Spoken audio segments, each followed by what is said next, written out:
G'day guys, so I'll tell you about the next part of our journey after we left Alice Springs. So it was an option that we stayed at a place called Tennant's Creek, but after reading the reviews of that place and after driving through it when we actually got there, we didn't actually stay there. I'm glad we didn't, but we actually stayed at a place called Berkeley Homestead, which was a roadhouse, which was actually really nice. So our trip to Berkeley Homestead from Alice Springs was a little bit eventful. So in the last video I mentioned that we went on the unsealed road and we sustained a little bit of damage to the tyre of the car. So what happened, we've been driving about an hour from Alice and we just wanted a bit of a refreshment break. We hadn't had breakfast yet, so we stopped off at a servo. I had a look at the tyre and it had just blistered and the rubber was peeling away from it and a massive chunk was missing, cords were exposed. So decided we couldn't carry on that, like it was really bad. So we pulled over opposite the servo and put the spare on.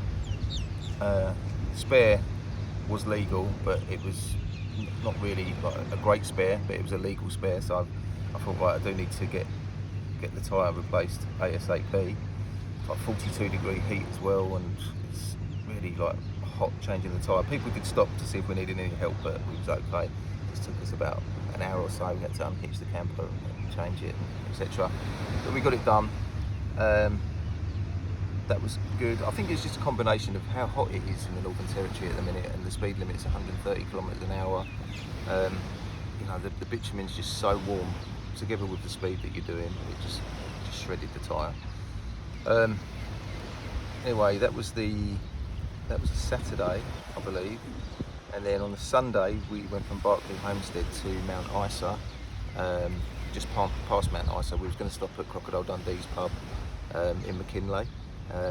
They supposedly did overnight camping there, but because it was a Sunday I wasn't able to get the tyre changed. Anyway, we got to McKinley, to the Walkabout Creek, and all the doors were shut. There was a sign there that said it opened at 5 o'clock, but I wasn't so sure. There was a for sale sign up there. I think it was only about 2 o'clock in the afternoon by the time we were there, so we didn't want to hang around just in case it didn't open.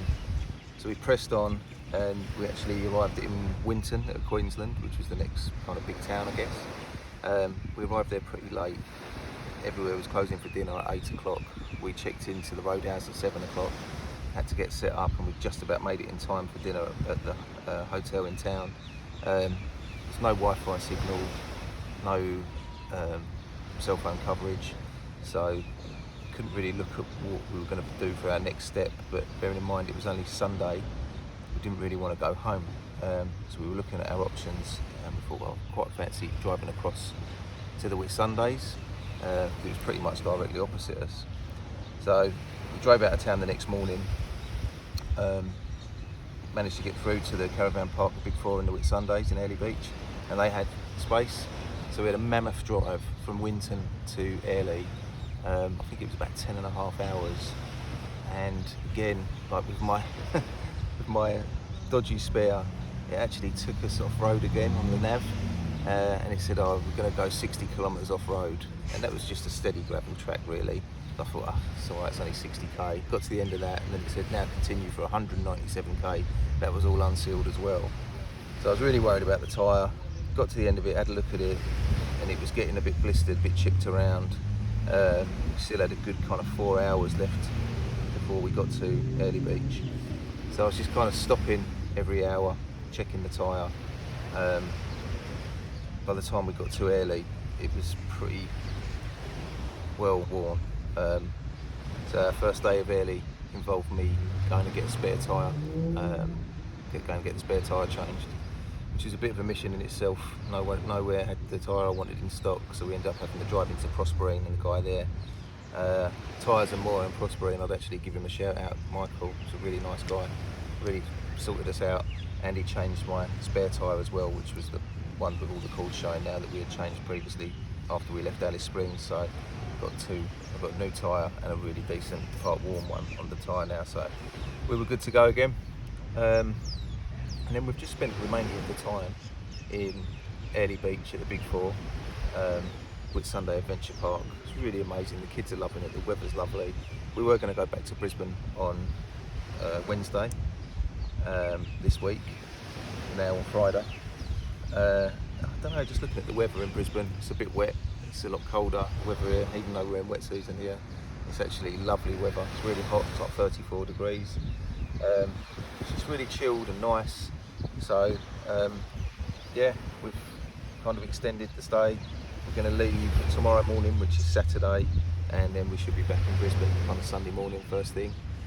And then I'm back to work on Monday. So cut it right down to the wire, but we've had a really good trip. So yeah, it's been really, really great fun. So we'll go back, do the repairs like we did when we got back from the Cape, have a little clean up, get ready for the next one. But anyone thinking of doing this trip, I'd thoroughly recommend it. I think it's absolutely great, and it hasn't felt rushed at all. Like when we got to Uluru, we extended by a night because we had time, and then like I say, we've extended by another 2 or 3 nights here. There's plenty of time to do it. So yeah, just if anyone's thinking about it, just get in the car and do it. It's great fun. So until next time, guys, we'll be heading back tomorrow, so probably won't be anything of interest or too much interest to post. So keep your eyes peeled and look out for our next adventure. Take care.